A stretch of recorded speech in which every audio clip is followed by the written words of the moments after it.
안녕하세요. 이행래입니다. 이제 시험이 며칠 안 남았죠.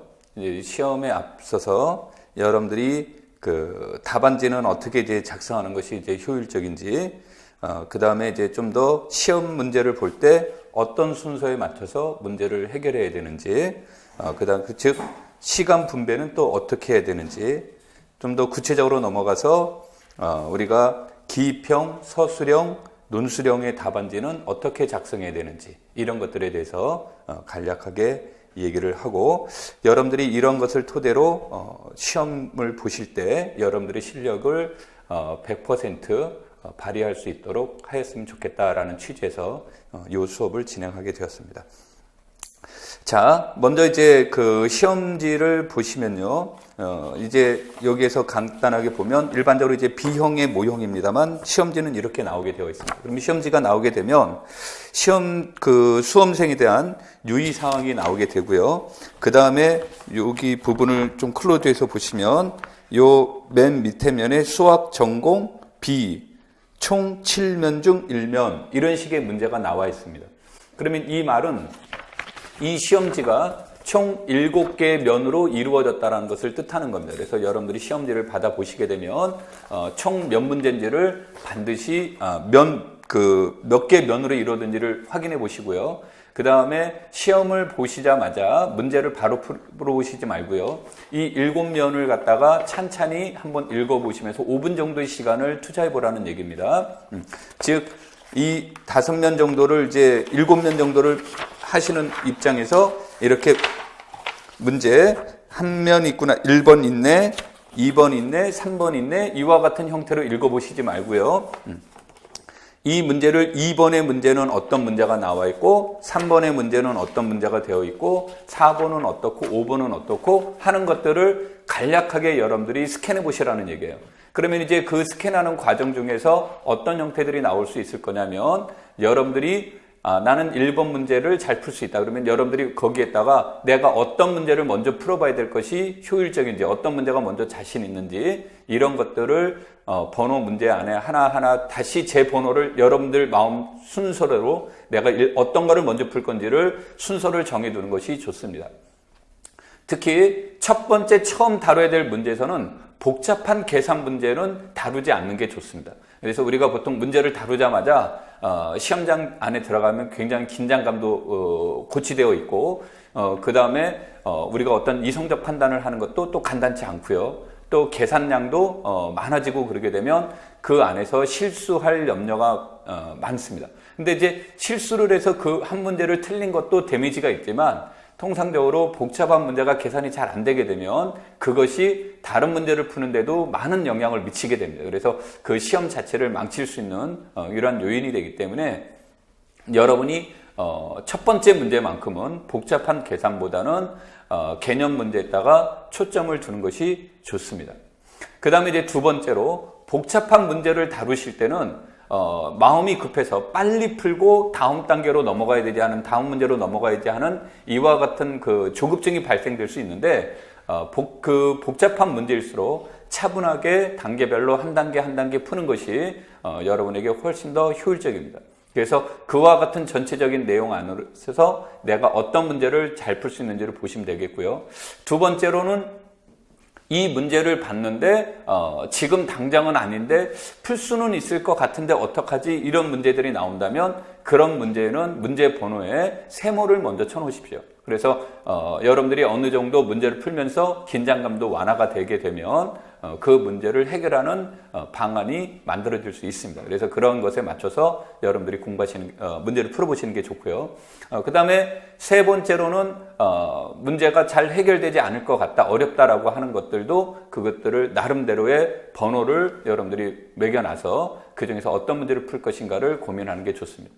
시험은 모든 문제를 푼 사람이 합격하는 것이 아니고요, 높은 점수를 맞춘 사람이 합격하는 겁니다. 그래서 여러분들이 높은 점수를 어떻게 받을 것이냐가 가장 중요한 요소가 되니까 거기에 염두에 두고 하나씩 풀어보는 게 좋습니다. 자, 그렇다면 우리가 이제 답안지 작성할 때 유의사항을 이제 보시면 되겠습니다. 여러분들이 아까도 얘기했지만 시험을 보시게 되면 수험생 유의사항이라는 것들이 있는데요. 이런 것들을 이미 숙지하고 들어가시면 좋습니다. 자, 그래서 먼저 간단하게 그 유의사항에 대해서 얘기를 해보면 문제지 및 답안지 전면의 전체 면수와 인쇄 상태를 확인하십시오. 이렇게 이제 나와 있습니다. 그래서 아까 얘기했듯이 7면이다 그러면 7면인지를 확인해 보시고요. 인쇄가 흐릿한지 제대로 나와 있는지 이런 것들을 확인해 보라는 뜻이고요. 두 번째로는 답안지는 꼭 2면이 되어 있습니다. 그래서 이게 이제 1교시 답안지 모형이고 이게 2교시 답안지 모형입니다. 그러면 어떤 것이든 간에 꼭 2개 면으로 이렇게 이루어져 있습니다. 그래서 한 면과 또 다른 한 면 2개 면으로 이루어져 있는데 이 면으로 이루어져 있으면 각 면마다 여러분들의 이름과 그 다음에 수험 번호 이런 것들을 반드시 기재를 하십시오. 앞면만 하시면 안 되고요. 뒷면도 반드시 하셔야 됩니다. 그 이유 중에 하나는 이것이 전달하는 과정 중에서 시험지가 뜯어져 있거나 했을 때 여러분 문제들이 분실될 그런 가능성도 있으니까 그런 것들을 예방하는 차원에서 반드시 각 면에 그 이름을 쓰시는 거고요. 이제 나중에 이것은 또 부정행위를 방지하는 차원과도 연관되어 있습니다. 그래서 그런 각 면마다 꼭 쓰시라는 얘기가 되겠고요. 그 다음에 답안지 면에서 모든 면 상단에 성명과 수험번호를 기재하고 검은색 펜을 사용하여 수험번호 해당 란에 이렇게 이제 여기를 보시면 요 안에 검정색으로 이렇게 진하게 표시를 하라는 뜻입니다. 자, 그런데 여기에서는 잘못됐을 경우에는 수정 테이프를 사용할 수 있습니다. 그러니까 여기에서는 내가 1번을 동그라미를 해야 되는데 0의 동그라미를 했다. 그럼 잘못되면 0의 수정을 하고 1에다가 다시 하시면 되는데 이때 수정 테이프는 여기에서만 쓸 수가 있지 실질적으로 답안 작성할 때는 수정펜을 사용하면 안 됩니다. 그러니까 그건 꼭 유념하셔야 되고요. 자, 그 다음에 세 번째, 답안 초안 작성은 문제지 여백을 활용하십시오라는 말이 나와 있는데요. 이 말은 이제 여러분들이 시험을 보시게 되면요. 기평은 답만 쓰면 되겠지만 서술형의 경우에는 이와 같은 경우가 주어져 있으면 이 답안지 공간이 제한되어 있습니다. 그럼 이 답안지 공간이 제한되어 있는데 여기에서 1번 문항을 2번 문항에 초과가 됐다. 여기에 이렇게 초과가 됐을 경우에는 절대 이거는 채점하지 않습니다. 그러니까 그분들은 이 안에만 채점을 하게 되어 있습니다. 그러니까 바깥에 있거나 다른 곳에 이동되어 있는 것은 절대 채점하지 않기 때문에 이 답안지 공간을 쓸 때는 신중하게 써야 됩니다. 공간이 제한되어 있으니까요. 그래서 그 말은 여기서는 뭐를 하냐면 이것의 답안지를 작성하기 전에 시험지를 보시게 되면 매번 시험지마다 이렇게 비어있는 여백 공간들이 있습니다. 그러니까 이 여백 공간은 여러분들이 문제 푸는 연습 공간도 될 수 있지만 답안지의 초안 작성을 하는 공간으로도 이렇게 활용이 됩니다. 그 다음에 맨 마지막 페이지를 보시면 또 이런 공간이 나와 있습니다. 그러니까 이 빈 공간이 나와 있는 건 연습장으로 활용하라는 의미가 이제 들어가 있는 거니까요. 그런 것에다가 미리 기본적인 초안을 작성한 다음에 답안지에 작성을 하라 이런 의미로 여러분한테 제시하는 거니까 그거를 참고하시면 되겠습니다. 자, 그 다음에 이제 답안 작성 시 지워지거나 번지지 않는 동일한 종류의 검은색 펜을 사용을 합니다. 그래서 사인펜이나 이걸 사용하시면 안 되고요. 연필 같은 경우도 사용하면 안 됩니다. 연필 같은 경우는 채점에 전혀 반영하지 않고요. 그 다음에 사인펜 같은 경우 번지는 경우도 채점에 반영하지 않습니다. 그러니까 여러분 반드시 검정색 펜을 사용하는데 이때 펜을 사용하다가 뭐 펜이 떨어뜨려서 잉크가 잘 안 나올 수도 있고요. 또는 뭐 잉크가 다 닳아서 못 쓸 수도 있고 뭐 여러 같은 변수사항이 발생되겠죠. 그랬을 때 다른 색 펜으로 답안 작성을 하면 이것도 부정행위로 간주해서 답안지를 인정하지 않습니다. 그러니까 여러분들이 시험장에 들어가실 때는 동일한 종류의 검은색 펜을 최소한 2자루 이상 준비해 가셔야 그와 같은 상황이 발생됐을 때 당황하지 않고 문제를 풀 수 있습니다. 반드시 동일한 종류의 펜을 사용해야 됩니다. 이 말은 절대 잊어버리시지 말고요. 그 다음에 이제 답안 작성할 때 이제 문제를 풀다 보면 이런 경우가 나올 수 있습니다. 철수는 영희를 사랑해 라고 이렇게 했는데 사실은 철수가 아니라 나눈을 써야 되는데 철수라고 썼어요. 그럼 이거 잘못됐죠. 이때는 이렇게 두 줄을 긋고 나는 하고 써야 된다는 얘기입니다. 그러니까 절대 여기에 허락되지 않는 게 이 철수에 들어가는 것을 잘못 썼다고 해서 여러분이 여기다가 수정액을 이용을 했다. 또 수정 테이프를 이용했다. 그러면 수정액이나 수정 테이프를 이용하게 되면 그 부분은 채점에 인정하지 않습니다. 그러니까 여러분들이 수정액을 쓰고 여기에다가 나는 이렇게 했다면 요거는 채점에 반영하지 않는다라는 겁니다. 그러면 문장에 안 어울릴 수 있겠죠. 그래서 나중에 이제 오류가 발생될 수 있으니까 여기에다가 철수는 그러면 반드시 이렇게 줄을 긋고 나는 하는 형태로 써야 된다는 얘기가 됩니다. 여기에다가 또 뭐 여러분들이 막 이렇게 하거나 이런 것들은 안 됩니다. 그러니까 반드시 두 줄을 긋고 여기에다가 그렇게 이제 답안을 수정하시면 되고요.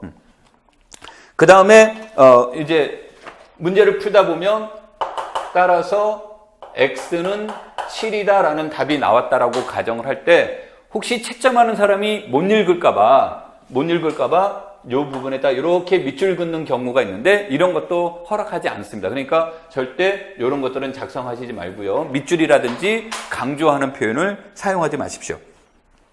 자, 그 다음에 답안 작성을 할 때 어떤 문제점들이 이제 나올 수 있냐면 아까도 얘기했듯이 이 공간이 제한적으로 이루어져 있습니다.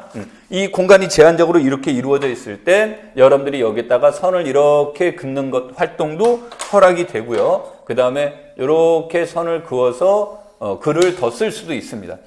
그런데 이렇게 쓰게 되게 되면 세로로 쓰게 되면 어떤 문제가 이제 발생이 될 수 있냐면 그 글씨가 굉장히 작아집니다. 그래서 이제 읽을 때 이제 곤란한 점들도 있을 수 있고 그러니까 가능하면 이렇게 먼저 선을 그어 놓고 나서 답안 작성하는 게 좋습니다. 자, 그 다음에 여기에서 이제 또 어떤 형태가 되는 거 있냐면 문제를 다룰 때 이렇게 문제가 나올 수 있습니다. 뭐뭐의 조건을 만족하는 조건을 세 가지를 쓰시오라고 얘기를 했다면 이때 채점하는 사람은 세 가지를 쓰시오 그러면 한 가지, 두 가지, 세 가지, 네 가지 이렇게 쓰는 사람들이 있는데 채점하는 사람은 반드시 요 세 가지만 채점을 합니다. 그러니까 네 번째 거는 절대 채점하지 않습니다. 그래서 여러분들이 답안지를 쓸 때 세 가지를 쓰시오 그러면 처음 세 개만 채점을 하는 거니까 꼭 세 개만 쓰십시오. 더 불필요한 내용은 쓰시지 말고요. 그 다음에 이제 가끔가다 이제 이 문제를 다루게 되면 문제의 내용을 답안에 작성하는 경우가 있는데 문제의 내용은 답안에 작성하지 마십시오. 그런 것들도 전부 다 채점에 반영되지 않고요. 그 다음에 아주 위험한 것 중에 하나는 뭐냐면 여러분들이 여기에다가 뭐 문제를 푸는데 이렇게 하트를 그려놨다든지 뭐 여기에다가 별을 그려놨다든지 뭐 여기에다가 이 답안지 안에다가 자기가 어떤 이와 같은 기호를 사용하게 되면 이것은 일단의 그 부정행위를 발생할 수 있는 것으로 이제 판단이 되기 때문에 이때는 시험지 전체를 채점에 반영하지 않습니다. 그러니까 이건 일종의 부정행위로 판단을 해버리는 거예요. 그래서 절대 답안지에는 여러분들이 써야 될 답안 내용 이외에는 다른 것들을 기호를 표시하시면 안 되니까 그거를 참고를 꼭 하셔야 됩니다.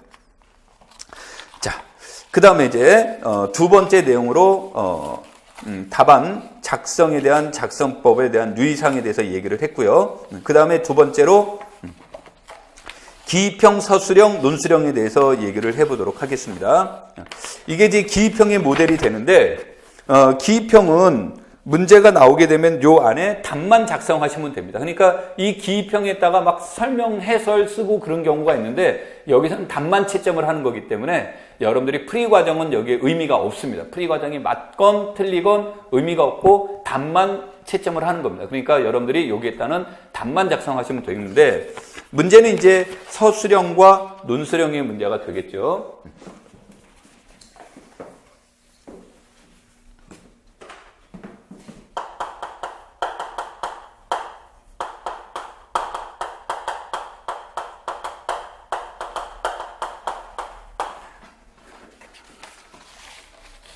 자, 서술형 답안 작성에 대해서 얘기를 해보도록 하겠습니다. 자, 예를 들어서 어떤 문제가 있냐면 예를 들어서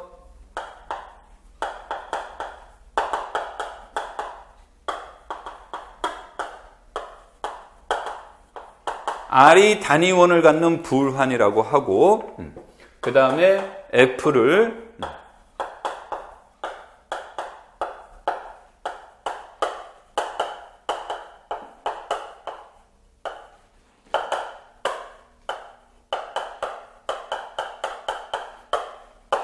자, 이렇게 주어져 있고, 이렇게 주어져 있을 때,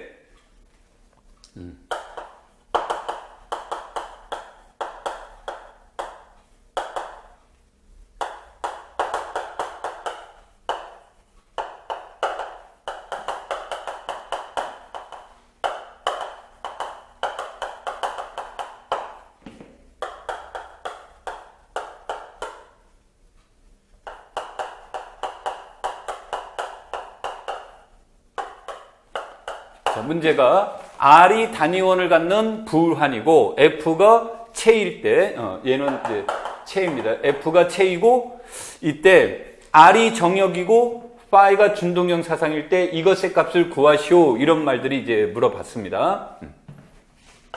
자, 그러면 이와 같은 문제가 물어보면 여기에서는 이 문제에 보실 때 이 문제의 목적이 무엇이고 이 문제를 풀기 위한 도구가 어떤 도구가 있느냐에 따라서 달라지는 겁니다.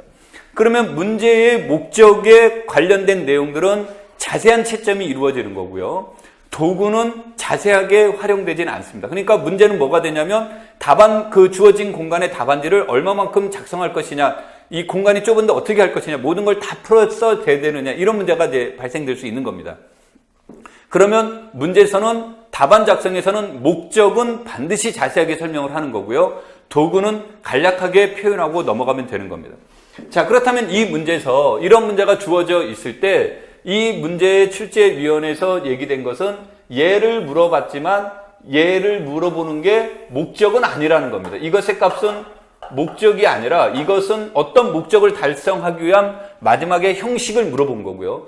실질적으로 이 문제의 목적은 어디에 있는 거냐면 R이 정역이다, 불환이 정역이다라는 것을 이게 채점에 반영이 되는 겁니다. 그러니까 이것이 어떻게 활용되고 있는지 또 이것의 결과가 무엇인지가 채점에 반영이 되는 거고요. 그 다음에 정역이 체가 돼 있다는 얘기죠. 체가 돼 있을 때 이 준동형 사상의 특징이 무엇인지, 그 다음에 정역 R에 관련된 준동형 사상은 어떤 것이 있는지, 이것이 채점의 핵심이 되는 겁니다. 그러니까 이 두 가지가 실질적으로 채점에 강하게 반영이 되는 거고요. 그 다음에 얘는 맨 마지막 거는 이것에 따른 결과물이기 때문에 뭐 이렇게 물론 이제 결과물을 물어본 거기니까 채점에 당연히 반영이 되겠지만 높은 비중의 점수를 차지하는 건 아니고요. 그래서 채점하는 사람은 이것과 이것이 어떻게 설명이 되어 있을까에다가 초점을 두는 겁니다. 자, 그러면 풀이에서 이렇게 얘기를 합니다. R이 불환이므로 임의의 원소 A에 대해서 A제곱은 A가 된다. 그래서 A의 A-단위원은 0이다. 그런데 가정에서 R이 정역이므로 A는 0이거나 A-단위원은 이것이거나 그래서 이렇게 된다. 이 말은 따라서 R 속에는 원소가 0과 이것뿐이다.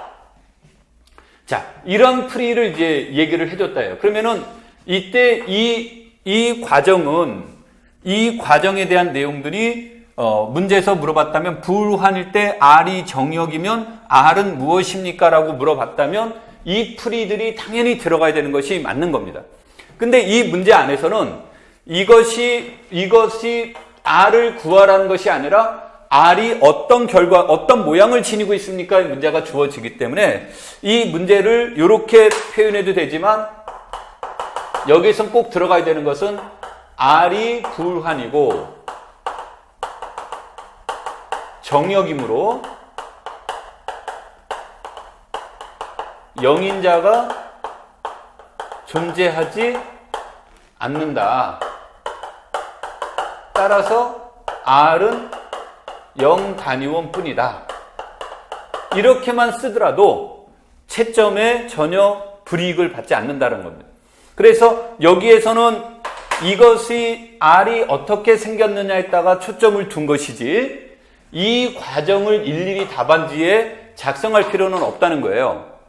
그러면 여러분들이 판단을 내릴 때 이 문제에서는 이거를 썼다고 잘못됐습니까? 그러면 썼다고 잘못될 리가 전혀 없겠죠. 썼다고 잘못될 리는 없는데 문제는 아까도 얘기했듯이 답안지 공간의 문제가 되는 겁니다. 답안지 공간이 제한적으로 되어 있기 때문에 해설이 너무 길게 들어가게 되면 진짜 물어보는 목적에 달성할 수가 없다는 거죠. 그래서 여러분들이 이제 답안지 작성을 할 때 이런 것들은 시험지에는 작성을 물론 해둬야 됩니다. 시험지에 작성을 하면서 전체적인 과정을 보고 답안 작성을 할 때는 이 중에서 아까도 얘기했듯이 목적이 무엇이냐, 도구가 무엇이냐에 따라서 목적에 대한 부분들은 디테일한 해설을 써주는 게 좋고요. 도구일 때는 원리만 간략하게 쓰면 된다는 얘기예요. 자, 그래서 이제 이 내용이 나왔어요. 그 다음에 그리고 아까도 얘기했듯이 이 부분을 이용을 해서 이 결과물을 얻어내는 게 채점에 반영이 된다고 했습니다. 두 번째, F가 채예요. F가 채인데 F가 R로 가는 것이 한준동형 사상이면 그러면 여러분들이 쓸 수 있는 내용들은 굉장히 많이 있을 수 있지만 이 문제가 주어져 있을 때 일반적으로 커널이라는 말은 사용을 많이 안 하지만 이때 커널의 파이는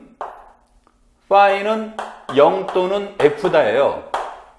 그런데 이 말이 들어갔을 때 얘면 이거다라는 말을 하는 건 여기에다가 이 조건이 들어가죠. F가 채이므로 커널은 이데알이 되죠. 그러니까 커널 파이는 0 또는 F이다. 그래서 케이스 1 커널 파이가 0 이데알이면 이 말은 0 이데알이면 파이는 1대1이다죠. 파이는 1대1이다인데 파이는 1대1이다면 이것은 1대1이면 정역의 윗수는 공역의 윗수보다 적거나 같아야 된다는 얘기죠. 그런데 얘는 윗수가 8이고요. 얘는 윗수가 2가 됩니다. 그래서 이건 모순이다죠. 그래서 두 번째, 그래서 뭐 케이스로 안 밝혀도 되고 따라서 커널 파이는 F이다. 이 말은 모든 원소에 대하여 파이 베타는 0이다. 이 말은 파이 1도 0이고 파이 알파도 0이고 파이 알파 제곱도 0이므로 합은 0이다 라는 결론에 도달을 하는 겁니다. 자, 그런데 이제 이 문제가 나오는데 여기에서 이 모순이 나오는데 필요한 내용이 뭡니까? 문제에서 요 말이 필요하다는 거죠. F의 윗수가 8이라는 말은 문제지에서 적어주지 않았죠? 자, 그래서 이 문제를 적기 전에 여기에다가 무엇에 대한 내용을 얘기를 하냐면 이때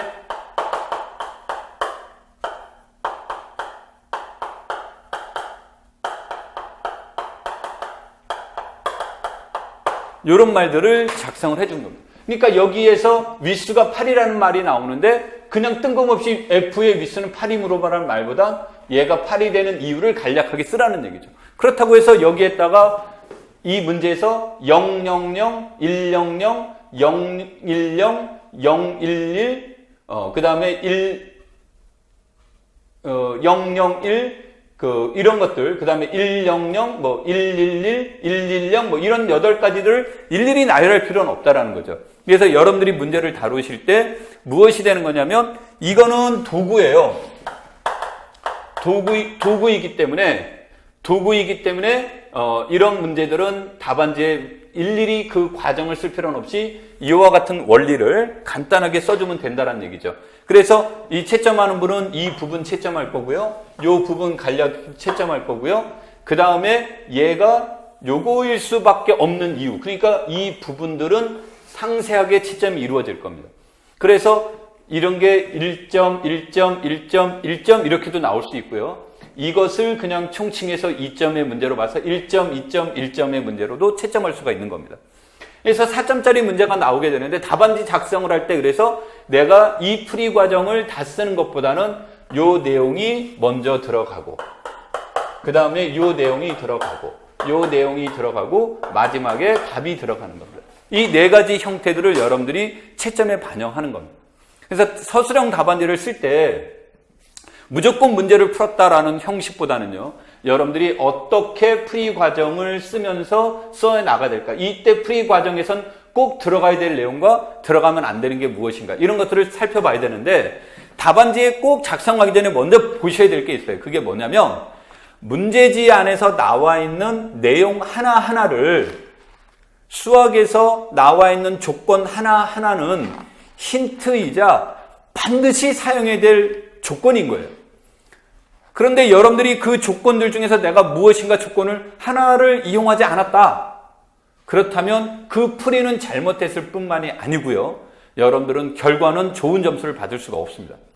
그래서 답안 작성할 때는 반드시 여러분들이 주어진 조건들을 잘 활용하고 있는지를 봐야 되기 때문에 그럴 경우에는 이런 문제가 딱 나온다면 여러분들이 여기에다가 체크를 해놓은 거죠. 이렇게 문제가 나왔다 그러면 여기에서 불환에 대한 조건 이런 것들을 이제 하는 거죠. 조건, 그 다음에 조건, 사용이 될 조건, 환준동형 이런 것들을 F가채 이런 것들을 어떻게 이용해야 될 것인가 이런 것들을 먼저 체크를 해보고 이런 것들 각각에 대한 내용들을 답안지에 시험지에 답안지가 아니고요. 시험지에 이런 것들을 다 체크를 해놓고 어떻게 활용할 것인가를 먼저 구상을 한 다음에 답안 작성을 하는 것이 좋습니다.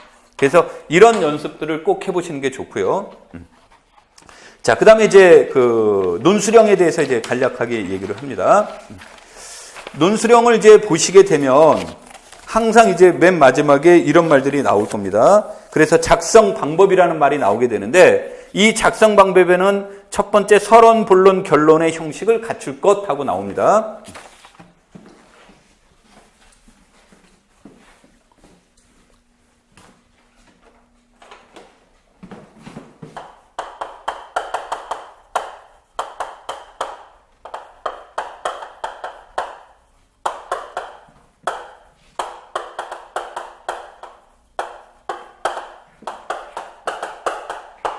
시험을 보시게 되면요.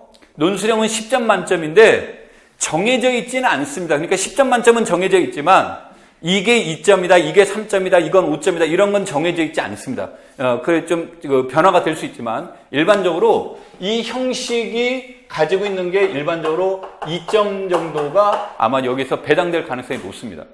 그러면 이 말은 논술이라는 형식만 보는 겁니다. 그러니까 내용을 보는 게 아니고요. 논술이라는 형식만 보는 거기 때문에 여러분들이 형식을 갖췄느냐 안 갖췄느냐는 2점을 좌우하는 겁니다. 그런데 이제 이 2점을 좌우하는데 이거 답안지 쓸 때 서론은, 본론은, 결론은 이래서 이런 용어를 사용하는 건 아닙니다. 그러니까 아까도 형식을 갖추라는 거니까 서론이라는 하나의 단락, 결론이라는 단락, 그 다음에 본론이라는 단락, 결론이라는 단락을 쓰라는 뜻입니다. 그래서 이 형식을 반드시 갖춰야 되는데 이게 2점 정도에 배당되어 있으니까 이걸 참고를 하셔서 반드시 이걸 보셔야 되고요.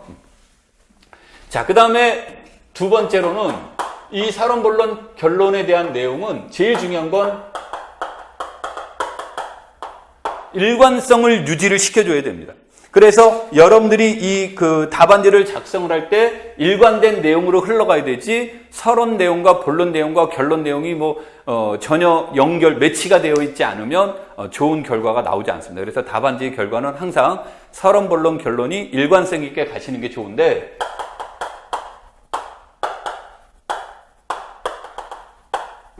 서론, 본론, 결론이 나왔을 때 이 서론의 부분과 결론에 있으면 이 결론에 도달하는 과정을 이제 얘기를 할 텐데 서론 부분이 주어져 있을 때는 뭐 우리가 예를 들어서 기존에 있던 교육 방법에 대한 여러 가지 문제점들이 발생되면서 이런 문제를 해결하고자 하는 방법으로 라카토스의 중경험주의적 방법을 도입하고자 한다. 자, 이렇게 주어졌을 때 라카토스의 중경험주의에 대해서 논하시오라고 예를 들어서 문제가 제시됐다고 해보죠. 그러면 기존의 방정식의 기존의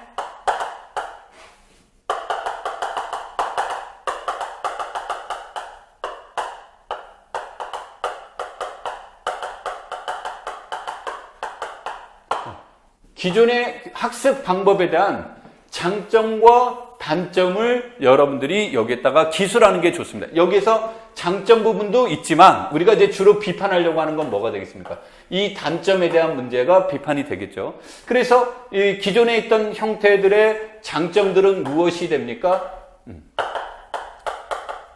체계적이고 논리적으로 내용을 전달해 줄 수 있는 장점을 가지고 있습니다만 이것에 대한 이제 비판적인 내용들이 무엇에 대한 내용들이 나오게 되냐면 이것은 공리적, 연역적 전개 방식으로 이루어지는 경우가 많다 보니까 여기서 나타나는 문제 중에 하나가 대표적인 단점 또는 단점 또는 문제점이에요.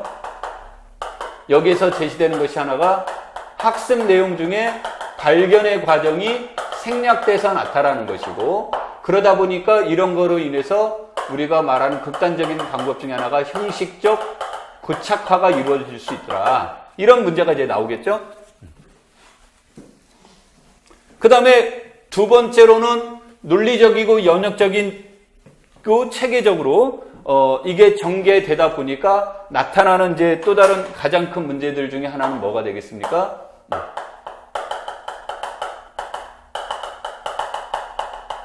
비판적 사고력이 나타나지 않는 이게 이제 약화되는 문제가 되겠죠. 비판적 사고력을 기를 수 없다라는 문제가 나오게 되고요. 세 번째로는 의사소통 능력이 약화된다는 이런 문제점들이 발생되고 있더라.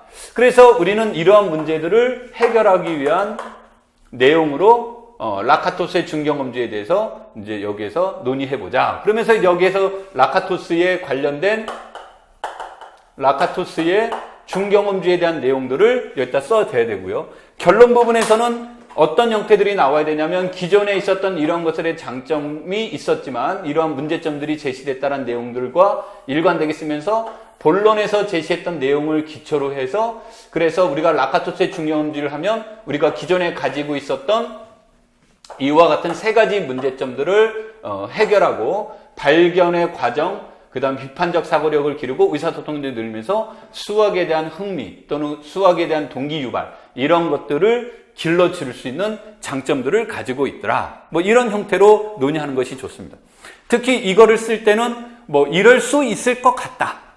이러이러한 경향이 있다. 이런 식의 표현은 좋지 않습니다. 그러니까 이렇게 하면 도움이 된다. 이렇게 하는 것이 발전적이다. 이러이러한 결과가 있었다. 이와 같은 단정적인 표현이 훨씬 더 좋은 표현에 해당이 됩니다. 그래서 여러분들이 이제 논수령을 쓸 때는 이런 것들인데 이런 것들을 여기서 답안지에 작성을 하되 반드시 이 형식을 갖추는 거고요. 아까도 얘기했듯이 내가 여러분한테 이해를 돕기 위해서 서론, 본론, 결론이라는 표현을 썼습니다만 답안지에는 서론, 본론, 결론이 아니라 서론, 본론, 결론을 구분해 줄 수 있는 단락으로 이렇게 표현해 주는 것이 좋고요.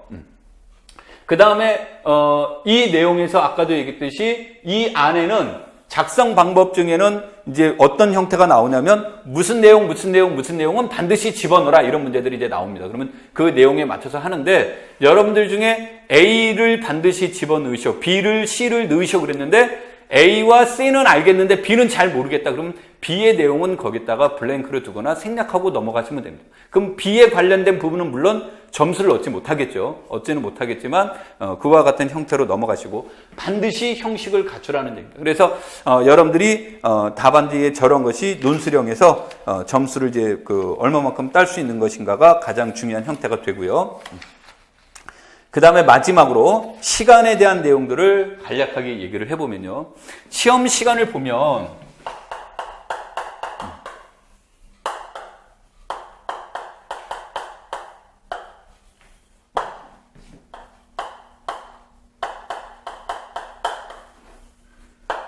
우리가 이제 90분 동안 각 문항당 90분 동안 시험을 보게 되죠. 그러면 처음 5분 정도를 얘기를 하는 겁니다. 그래서 처음 5분에는 막 문제를 보자마자 문제를 풀려고 어떤 전투적인 자세를 갖지 마시고요. 이때는 이제 굉장히 긴장되어 있는 거기 때문에 서두에 얘기했던 것처럼 문제를 전체적인 내용을 읽어보는 시간이 좋습니다. 그래서 문제를 읽어보면서 내가 잘 풀 수 있는 부분이 무엇이 있고 이거는 조금 고민해 봐야 될 게 뭐가 있는지 자신이 없는 게 뭔지를 체크해 보는 것이 좋습니다. 그래서 처음 5분에 대해서는 호흡을 가다듬으면서 마음을 좀 가라앉히는 게 좋고요.